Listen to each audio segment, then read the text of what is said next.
हूँ। अच्छा, वायरस से मुझे याद आया कि एक 8 वर्षीय बालक गुजरात के अंदर उसको कि नया जो वायरस आया है उसकी पुष्टि हुई है, तो 3 हो गए हैं गुजरात के अंदर। बेकार कहना शुरू कर देते हैं, शेयर बाजार बेकार है, ये हो गया वो हो गया। देखो सर, अभी मैं एक रील देख रहा था कल और मुझे एक चीज़ जागी कि मैं भी आपको इस चीज़ से अवगत करूँ। पहले भी ये कहा था, क्योंकि अगर हम बाजार के अंदर गिरावटों को नहीं देखेंगे तो हमें पता कैसे लगेगा कि हम जितना हवा में उड़ते हैं तो हम नीचे ज़मीन पर कैसे आएंगे। अंदर कोई भी लालची भावना आपको देखने को बिल्कुल नहीं मिल सकती। जो एक्चुअल में चीज़ें होती हैं उसका ही मैं विश्लेषण करता हूँ, और जो न्यूज बेस होती हैं, है ना।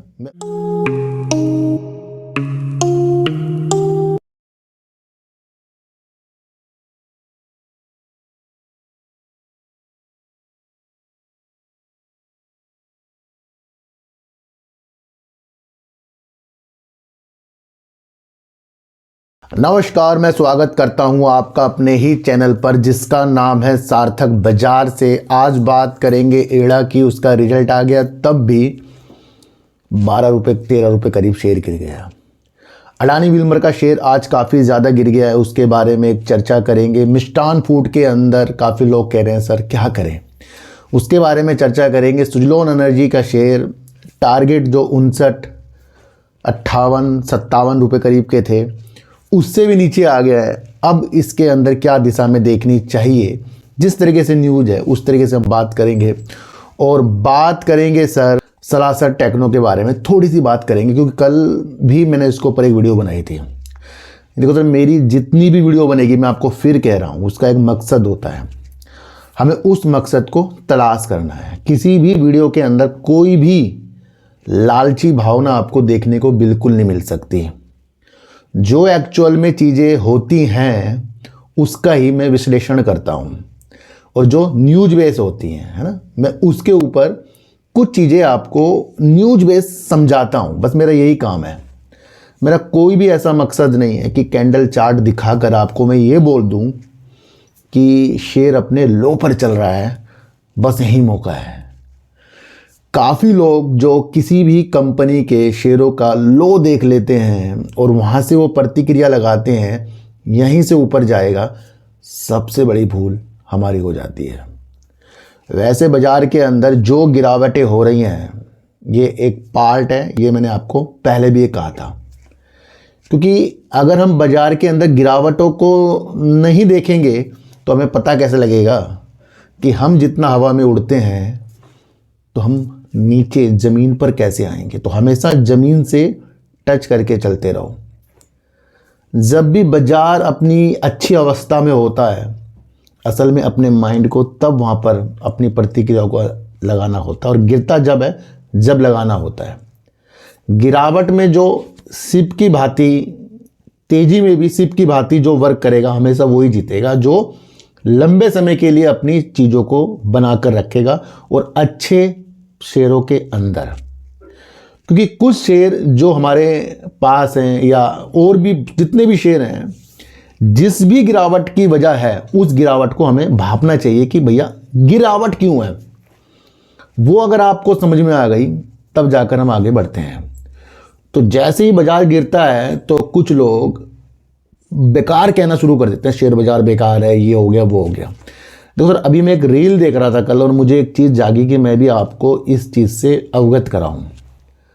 देखो क्या है कि जब हमारा धंधा बिजनेस कोई भी हम करते हैं उसके अंदर साल में एक बार मंदे का दौर जरूर आता है, वो हमें भी झेलना पड़ेगा। अब जिस व्यापार से हम कमा रहे हैं, जिस बिजनेस से हम कर रहे हैं, जिससे हमारी रोजी रोटी चल रही है, उसको हमें कभी भी बेकार नहीं कहना चाहिए। उस रील का ये मकसद था, क्योंकि धंधे में उतार चढ़ाव आते ही रहेंगे। इसलिए जो प्लेटफॉर्म हमें एक सच्चा मिला है शेयर बाज़ार का, इसे भी लोग काफ़ी अलग नज़रों से देखते हैं। या तो मैं बर्बाद हो गया, बेकार है, ये है वो है। तब कब कहते हैं वो, जब वो असल में गिरावट में टेंशन में आते हैं, तब वो ये चीज़ें बोलते हैं। तो हमें कभी भी सबसे पहले एक मन के अंदर ये रखना है कि अगर हम यहाँ पर बाज़ार के अंदर इसी व्यापार को ख़राब कह रहे हैं तो फिर ये हमारे लिए बिल्कुल भी नहीं है। उस रील का ये मकसद है जो जो इस चीज़ को समझेगा कि बाजार के अंदर, व्यापार के अंदर अपनी लाइफ में उतार चढ़ाव चढ़ते रहेंगे, इनको मैनेज करना आपको आना चाहिए। और अधिकतर मैंने एक चीज़ें देखी हैं कि जब हालात अलग ही बाजार के हों, वायरस के हों। अच्छा, वायरस से मुझे याद आया कि एक 8 वर्षीय बालक गुजरात के अंदर उसको कि नया जो वायरस आया है उसकी पुष्टि हुई है, तो 3 हो गए हैं गुजरात के अंदर। गुजरात के अंदर अंदर 3 इस तरीके से वायरस वाले व्यक्ति मिले हैं। तो ये भी आपको समझना है। तो धीरे धीरे ये अपना प्रकोप बढ़ा रहा है। एक मकसद इस चीज़ का भी बाजार के अंदर लगता जा रहा है। एफआईज की लगातार बिकवाली, ये भी एक मकसद है बाजार को गिरने के लिए। क्योंकि मैंने आपको कई बार कहा है कि वैश्विक स्तर में जो प्रॉब्लम आएगी पहले उसको एफआईज भापेंगे, वो अपना पैसा निकालेंगे और उसके साथ साथ बाजार नीचे जाता रहेगा। क्योंकि कोरोना की स्थितियां उन्होंने पहले देख ली हैं, अलग अलग स्थितियां उन्होंने पहले देख ली, तो वो अपने को सेव करते हैं और उस हिसाब से फिर बाजार गिर जाता है। उन विधि को भी आपको समझकर चलना पड़ेगा। अभी हाल ही के दिन आपको देखने को ये मिला कि ये भी न्यूज आई है कि Q3 को भाप रहे हैं बड़े बड़े विश्लेषक, निवेशक जो हैं उत्साहित नहीं है, उनकी उत्साह में कमी आई है। किस लिए? क्योंकि Q2 में अच्छी अच्छी कंपनियों ने अपना अच्छा व्यापार नहीं किया है। पर देखने में ये मिल रहा है जैसे कि TCS का रिजल्ट आया भैया, उसके अंदर उन्होंने अच्छा काम किया है। ईड़ा का काफ़ी अच्छा रिजल्ट आया है, उसके बावजूद भी ईड़ा 12-13 रुपये नीचे गिरा है। तो जहां लोग पहले ये अनुमान लगा रहे थे कि रिजल्ट खराब आने की अंदेशे उन्हें लग रहे हैं, नंबर आने के अंदेशे, उसकी वजह से बाजार गिर रहा था, पर आज तो ईड़ा ने अच्छा रिजल्ट दिया, तो वो क्यों नहीं भागा?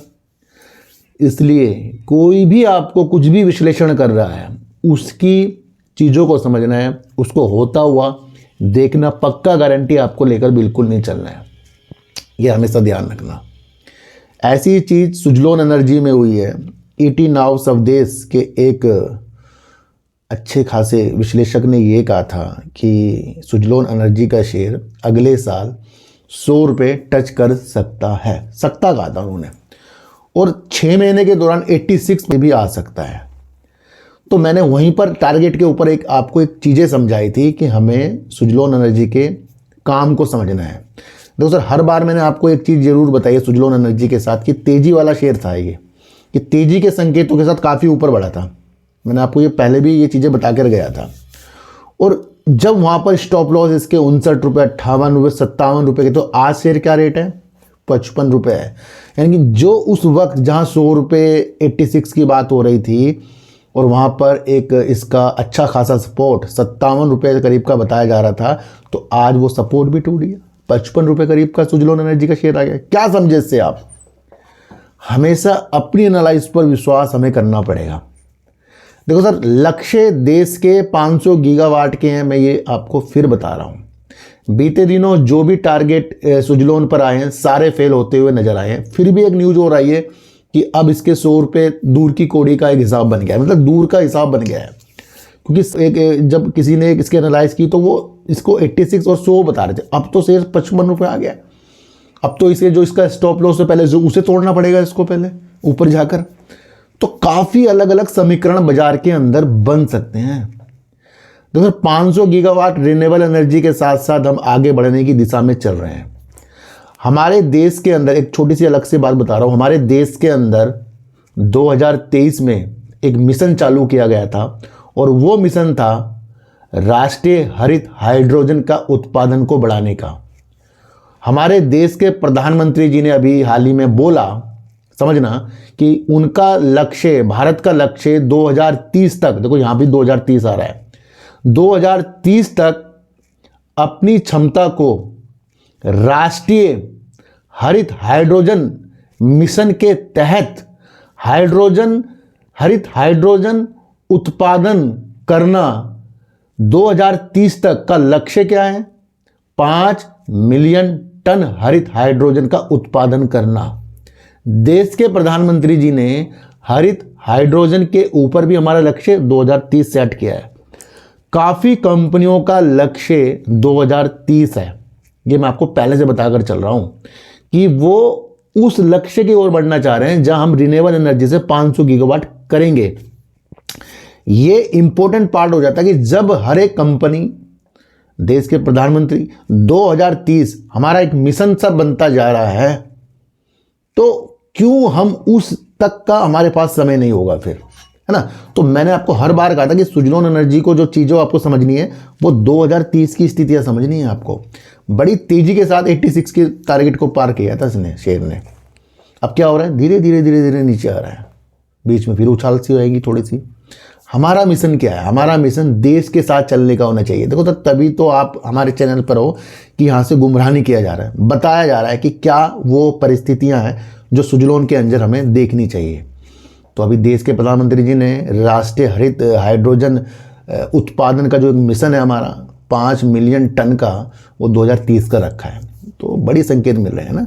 तो जो टारगेट सुजलोन पर आए थे वो तो हुए नहीं, और ऊपर से उसका जो स्टॉप लॉस था वो भी हिट हो। इसलिए मैंने stop loss, target, IPO, dividend, bonus, सारी चीज़ों के साथ आपको स्थितियाँ समझाई है।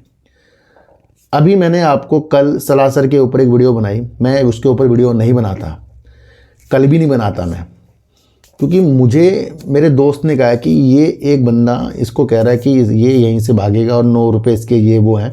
तो मैंने उसको समझाने के उद्देश्य से आपको बताया था कि जब शेयर नीचे की तरफ हो और वो अपने लो पर चल रहा हो तो वहीं से स्थितियों को समझ लीजिए कि वहाँ पर सबकी नज़र उसके अंदर जा रही है कि भैया अब ये लो से ऊपर की तरफ भागेगा, क्योंकि सबसे नीचे लो पर चला, भैया लो को तोड़ दिया तो फिर 13 से भी नीचे हो गया शेयर। तो ऐसे तरीक़ों से आपको शेयर कभी नहीं देखना चाहिए कि जो आपको बताया कि भैया यहीं से भागेगा वहाँ से भागेगा। कल की वीडियो सलासर में काफ़ी चीज़ों के साथ थी, उसे आपको समझना है। मिष्टान फूड के लिए भी काफ़ी लोग मुझे कह रहे हैं सर अब क्या। देखो सर, मिष्टान फूड की हालतें ख़राब क्यों हुई, उसने कुछ चीज़ें फ्रॉड वाली कर दी, उस फ्रॉड को सेबी ने पकड़ लिया। सेबी इस वित्त वर्ष मार्च तक के ही इसके बारे में अपनी पूरी जांच प्रस्तुत करेगा। तो अब हमारे लिए अगला कदम है ही नहीं इसके अंदर कि हम कुछ और सोच लें। फिर भी कुछ लोग आपको इसके अंदर इसके लो को देखकर इसके टारगेट से दिए जा रहे हैं। दूसरा, कैंडल चार्ट में उसकी अलग स्थिति आपको समझा रहे हैं। कैंडल चार्ट भी तब बनता है जब उसके अंदर कुछ वॉल्यूम हाई और लो हो, कोई खरीदेगा बेचेगा तभी तो वो दिखेगा। पर स्थितियाँ तो आप एक चीज़ समझें, 26 रुपये कंपनी का हाई है, 6 रुपये 65 पैसे कंपनी का लो है। इस वक्त कंपनी का शेयर 6 रुपये 76 पैसे का चले, यानी कि अपने 52 सप्ताहों के निचले स्तर पर चल रहा है। और वो क्यों चल रहा है, जब इसके सेबी ने इसके अंदर जो चीज़ें रखी तो वो निगेटिव है हमारे लिए, तो उसका कुछ समाधान तो होने दो, किसी के चक्करों में ना पड़ो। अच्छा, एक और बात, जब सेबी ने ये सारी चीज़ें कर रखी हैं तो आपको समझना है कि अब दौर चल रहा है Q3 का। फिर Q3 रिजल्ट आने वाले हैं, तो अब आप सिर्फ एक अपना दिमाग फोकस करो कि ये Q3 अपना करता है या नहीं करता है। सबसे पहले बड़ी बात तो हमारे लिए ये हो जाती है ना। तो लो कंपनी का देखना थोड़ा सा बंद करो, थोड़ा सा स्थितियों को, चीज़ों को समझ कर चलो कि किस वजह से ये शेयर निगेटिव है। देखो सर, इसी वजह से मैं आपको बताता हूँ कि हमें मकसद समझ में आने चाहिए कि शेयर गिर क्यों रहा है। और यही मकसद है अडानी विल्मर का। अडानी विल्मर के अंदर से अडानी ग्रुप जो अलग होने की स्थिति हमें बताई है, तो ये हमें क्या हुआ, हमें पता लग गई ना कि वो अपनी सारी की सारी हिस्सेदारी बेचेगा। अब वो हिस्सेदारी आज बेचे, कल बेचे, जब मर्जी बेचे, तो वो न्यूज़ तो लगी पड़ी है ना कि जब भी वो बेचेगा शेयर प्राइस गिरेगा। देखो सर, जब भी प्रमोटर कुछ चीज़ें अपनी को निकालेंगे तो वो शेयर तो गिरेगा ना। तो आज की इतनी बड़ी गिरावट क्या इसके जो अंदरूनी काम है, जो इसकी सेल्स बढ़ रही है, उसकी वजह से है? नहीं, ये न्यूज़ पहले की है, आज तो उसके ऊपर अमल हुआ है। न्यूज़ क्या है, अडानी विल्मर के अंदर से अडानी कमोडिटीज़ जो है अपनी 20% की हिस्सेदारी OFS के माध्यम से, ऑफर फॉर सेल के माध्यम से सेल करेगा। और 10 से 13 जनवरी, आज 10 तारीख है, और फ्लोर प्राइस क्या निकल कर आया है, 275 रुपये। जब फ्लोर प्राइस नीचे की तरफ आएगा और रेट ऊपर की तरफ, तो लाजिमी कुछ निवेशक सोचेंगे भैया ये तो नीचे की तरफ की स्थितियां आ गई। तो गिरावट की क्या वजह है, काम है या अडानी का स्टेक को बेचना है? और स्टेक को बेचना क्या आपको कल पता लगा है या इससे पहले जो न्यूज आई थी तब पता लगा है? तो ये न्यूज इसके साथ ही चल के रही है। देखो मैं क्या कह रहा हूं, मकसद समझना चाहिए कि बाजार के अंदर गिरावट क्यों हो रही है शेयर के अंदर। क्या मकसद समझ में आया कि इसके अंदर पहले से न्यूज चल रही है जो अडानी इसके अंदर से अपनी हिस्सेदारी को पूरी की पूरी बेचेगा। अब उसके अंदर से 20% OFS के माध्यम से सेल कर रहा है, तो ये उस चीज़ की गिरावट है। अच्छा, अब एक चीज़ आपको समझनी चाहिए कि अगर अडानी विल्मर का शेयर इतने ही बेकार है तो OFS का 25% हिस्सा रिजर्व किस किस के लिए? बीमा कंपनियों के लिए, म्यूचुअल फंड वालों के लिए। तो म्यूचुअल फंड वाले और बीमा कंपनी फिर इसके अंदर अपनी हिस्सेदारी के लिए क्या सोच रही हैं? स्थितियों को समझो, है ना। तो ये जो गिरावट है ये कोई काम नहीं इसका ख़राब हो गया कि फॉर्चून बंद हो गई जी, ये हो गया वो हो गया, ये तो लाजमी साथ चल रही है इसकी। मैं आपको मकसद समझा रहा हूँ, मकसद को समझो। हमेशा बाजार के अंदर गिरावट और उछाल नहीं रहते, इनसे भी ऊपर की चीज़ होती है कंपनियों को समझना। क्या और कंपनियों के शेयर नहीं गिर रहे हैं या फिर एक दो आधे शेयर गिर रहे, सारे गिर रहे हैं ना शेयर। तो मकसद समझिए सर, किसी की बातों में नहीं आना आपको कि भैया टिप्स में काम कर लें, ये कर लें, वो कर लें। कोई किसी को अमीन नहीं करता भैया। अच्छा, जितने भी ग्रुप है ना जो आपको टारगेट दिए जा रहे थे, यहाँ मार्केट चली जाएगी, ये हो जाए, वो कुछ दिख रहे हैं अब आपको? अब वो क्या कह रहे हैं, कहाँ तक के बाजार गिरेगा। तो स्थितियों को समझो। स्थितियाँ बाजार की आपके सामने हैं कि किस वजह से कंपनी के शेयर गिर रहे हैं और किस वजह से बढ़ रहे हैं। तो उन स्थितियों को आपको भापना है। तो अडानी विल्मर की स्थितियां आपको इसके Q3 से भी देखनी चाहिए, क्योंकि अडानी जो इसके अंदर से अलग हुए हैं, कंपनी प्रॉफिट कर रही है तब अलग हुए हैं, सेल्स अच्छी करी तब अलग हुए हैं। वो अपनी हिस्सेदारी बेचेंगे, उसका इफेक्ट तो कंपनी, ये तो न्यूज़ आपको पहले से ही पता था। तो अब हमें अलग अलग विधियों के साथ भी बाजार को देखना चाहिए। मेरे हिसाब से टारगेट से अब दूर रहना चाहिए, हमें टिप्स से थोड़ा बचना चाहिए और अच्छे संकेतों के साथ आगे बढ़ने की दिशा के साथ हमें रखना चाहिए। देश की एकमात्र कंपनी जो हरित फाइनेंस यानी कि हरित ऊर्जा के लिए फाइनेंस करती है, कंपनियों की मदद करती है कि उनको फाइनेंस करके देश की नवकरणीय ऊर्जा की स्थितियों को अच्छा करके जा सके। देश के अंदर एनटीपीसी ग्रीन एनर्जी हो, ओएनजीसी हो, एसजेवीएन हो, अन्य अडानी हो, अंबानी हो, टाटा हो, अपनी स्थितियों को नवकरणीय ऊर्जा की तरफ बढ़ाते जा रहे हैं। देश के अंदर राष्ट्रीय हरित मिशन के तहत, जैसे अभी हमारे देश के प्रधानमंत्री जी ने लक्ष्य बताए हों या अलग अलग ढंग से अलग कंपनियों के लक्ष्य हों, तो उन स्थितियों के अंदर हरित ऊर्जा आपके सामने वैल्यूबल बनती जा रही है। तो इरडा एक ऐसी कंपनी है जो नई प्रोजेक्ट के लिए और उसके चलते हुए प्रोजेक्ट के लिए अपने देश के अंदर नवकरणीय ऊर्जा की स्थितियों को अच्छा करने के लिए लोन प्रोवाइड करता है। तभी तो इनके पास लोन ग्रोथ वाली स्थितियां ज़्यादा से ज़्यादा हैं, जो इन्होंने अपने Q3 के आने से पहले अपने अपडेट दिए थे, जहां पर इनकी लोन ग्रोथ में वृद्धि हमें देखने को मिली थी। तो कंपनी वास्तव में जिस चीज़ के लिए लिस्ट हुई है उस पर वो वर्क कर रही है। गिरावट आज सबके अंदर है और मैं आपको क्या कह रहा था कि Q3 इसका बेस्ट आया है, जहां पर कंपनी ने अपने साल दर साल 27% करीब साल दर साल अपने प्रॉफिट में उछाल किया है और 37% अपने रेवेन्यू को बढ़ाया है कंपनी ने। देखो सर, उसके बावजूद भी कंपनी का शेयर नीचे गिरा है। अच्छा, ये अगर रिजल्ट बहुत ख़राब दे देता तब गिरता तो तब को बात सबको हजम हो जाती, पर ये तो कंपनी अच्छा काम कर रही है ना। सबसे पहले लिस्टिंग का माध्यम समझो, ये दूर की दिशा के लिए वर्क कर रही है कंपनी। चीज़ों को समझो। अभी तक के जो मैं इसका स्क्रीनर पे कैश फ्लो देख रहा हूँ, मुझे सिर्फ एक वही निगेटिव लग रहा है जहाँ पर कंपनी अपने ऑपरेटिंग एक्टिविटी से कुछ नहीं डाल रही है बल्कि उधार ले रही है। बस एक यही इसके अंदर एक निगेटिव की दिशा दिख रही है। दूसरा, अगर इसके हम प्रमोटर ही देख लें तो भैया 75% तो प्रमोटर इसके अंदर बनकर बैठे हैं और एफआईज हो गए, थोड़ी सी अपनी होल्डिंग कम करी है, डीआईस ने भी अपनी होल्डिंग कम करी है और अगर हम तो वो है कंपनी के अंदर 22.62%, तो उन्होंने अपनी होल्डिंग को थोड़ा सा बढ़ाया है। ये तो इसका शेयर होल्डिंग पैटर्न हो गया। दिसंबर 2023 में अगर हम कंपनी की सेल्स देखें तो कंपनी की सेल्स थी करीब 1253 करोड़, अब इसको आकर 1698 करोड़ कर दिया है। यानी कि दिसंबर से अगर आप इसके हर एक क्वार्टर को देख ले तो वहाँ सेल्स में ग्रोथ हो रही है, यानी कि देश के अंदर नवकरणीय ऊर्जा के ऊपर वर्क हो रहा है, क्योंकि उसको तो लोन देता है ना ये। और हमारा लक्ष्य क्या है, 2030 का है। आज की गिरावट से दिल और कल की गिरावट से दिल अच्छा वो करने वाली बातों के लिए मैं वीडियो कभी नहीं बनाता, ये ध्यान रखना। हम वजूद तलाश करते हैं।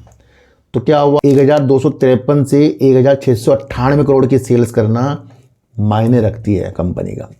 दूसरा, अगर इसके हम प्रॉफिट देखें तो प्रॉफिट में कंपनी ने करीब 336 करोड़ का प्रॉफिट था और अब दिसंबर 2024 में 425 करोड़ का कंपनी का प्रॉफिट है।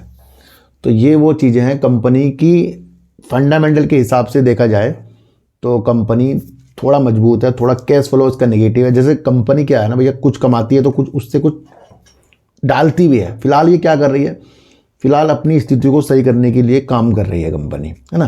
तो चीज़ों को समझो, इसके जो भी रिजल्ट आया है परफेक्ट रिजल्ट है, पर उसके बावजूद भी शेयर गिरा है। तो बाजार के अंदर भैया कुछ भी हो सकता है। हमने स्थितियाँ समझनी है कि कौन कंपनी क्या वर्क करके लिए आगे बढ़ रही है। चीज़ों को समझो। देखो सर, हमारे यहाँ से कोई टारगेट नहीं निकल कर आएंगे आपको कि ये खरीदना वो बेचना ना, हम इस चीज़ के पीछे पड़ेंगे कभी। हमने तो मकसद समझना है। देखो सर, अब टारगेट वाले भी रो रहे हैं ना कि जिन्होंने भी टिप्स दिए हों, टारगेट दिए हों, क्या उन्होंने अलग तरीके से प्रॉफिट लाकर दिखा दिया होगा कि भैया सिर्फ उनके शेयर भाग रहे होंगे, सारे गिर रहे हैं ना शेयर। तो टारगेट वाले तो रो रहे हैं, टिप्स वाले भी रो रहे हैं। तो क्यों फिर हम किस चक्रों में पढ़ने की स्थितियों के साथ खो रहे हैं। उन स्थिति को आप जैसे जैसे समझ कर जाएंगे वैसे वैसे हमारे साथ अच्छा होता जाएगा। तो जिस भी चीज़ के ऊपर हम काम करते हैं, जिससे भी हम पैसा कमाना सोचते हैं, उस काम को वैल्यू दीजिए, उस काम को अच्छी तरह समझिए, उसको अच्छा ही बोलिए हमेशा। क्योंकि जब हम किसी चीज़ को बेकार बोलना शुरू कर दें तो वो हमारे लिए बेकार की स्थिति से काम करना शुरू हो जाता है। छोटे शेयरों के अंदर जो लोग आपको लालची भावना से वीडियो बनाते हैं, उनकी आंखों को पहचानिए, देखिए कि क्या वो आपको लो पर खरीद पा रहे हैं, है ना। तो लो पर कभी भी स्थितियों के अनुसार चलना चाहिए, कभी भी अपनी जल्दबाजी नहीं करना चाहिए। क्योंकि जब हाई से लो पर आ रहा है तो क्या भैया उससे नीचे नहीं आ सकता। हर एक कंपनी के वजूद हैं, जैसे अडानी विल्मर के भी वजूद हैं, फॉर्चून ब्रांड है, गिरावट के भी वजूद हैं उसके, वो भी आपको समझना है। सुजलोन एनर्जी की स्थितियाँ 2030 की स्थितियों के साथ समझना है। सलासर के अंदर अभी थोड़े से अलग स्थितियों के साथ समझना है। मिष्टान फूड को आपको सेबी की नज़रें और Q3 के हिसाब से समझना है। तो देश के अंदर हो तो रहा है काम, पर उस स्थितियों से जो ये बाजार के अंदर वायरस हो गया, अलग अलग स्थितियाँ होगी, उससे बाजार की स्थितियाँ नाजुक हैं। तो उस स्थितियों को भी आपको समझ कर आना चाहिए। दोस्तों, मेरा एक दूसरा ब्लॉग चैनल है, कृपया आप उसे भी देख सकते हैं, लिंक डिस्क्रिप्शन में। आशा करता हूँ आप उसके अंदर भी अपना प्यार ज़रूर देंगे और कहीं ना कहीं उस स्थितियों को भी देखेंगे कि हम फैमिली में किस तरीके से घुल मिल कर रहते हैं। हमारी जॉइंट फैमिली है, मैं वो सारी इस दृश्य आपको दिखाता ही रहता हूँ। छोटे मोटे काम भैया मैं करता ही रहता हूँ, ये आपको पता है। जैसे आज मैं सब्जी आटा भी लेकर आया हूँ, है ना। तो वो चीज़ें मैं दिखाता हूँ बस कि भैया हम इतने अमीर नहीं हैं कि हम राजा बना पड़े हैं, कुछ नहीं है। ज़िंदगी बहुत आसान तरीके से जिए, शांत तरीके से जिए, इस तरीके से जिए कि आपके दिमाग में बोझ ना हो। शेयर बाज़ार के अंदर भी उस तरीके से काम कीजिए कि आपको ये दुख ना हो कि यार मेरा पैसा फंस गया।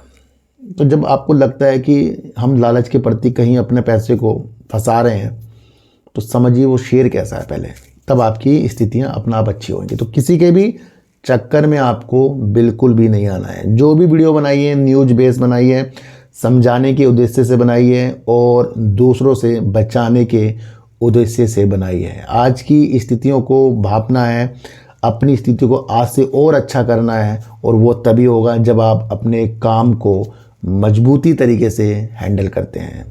तो आप अपने काम को कभी भी बेकार बताने की कोशिश मत करना। आज की वीडियो का माध्यम बिल्कुल ये भी है। तो सच्ची वीडियो देखिए, अच्छी वीडियो देखिए, समझ कर देखिए। किसी की भी बातों में आपको आना ही नहीं है, चाहे मैं क्यों ना हूँ। अपनी एनालाइज को इतना तेज कर लो कि कोई भी आपको हाथ पकड़कर शेयरों को खरीदवा बिकवा बिल्कुल ना सके। किसी के पास कोई जादू की छड़ी नहीं है जो आपको बैठे बैठे अमीर कर देगा। तो सर सच्ची वीडियो देखिए, अच्छी वीडियो देखिए, समझ कर चीटी वाटे दीजिए, गाय को रोटी दीजिए। अपने बच्चों को ज़्यादा से ज़्यादा प्यार कीजिए, क्योंकि बच्चे ही आपकी मासूमियत से किस्मत पलटेंगे। तो फिर मिलेंगे आपसे नए वीडियो के साथ, जब तक के लिए नमस्कार।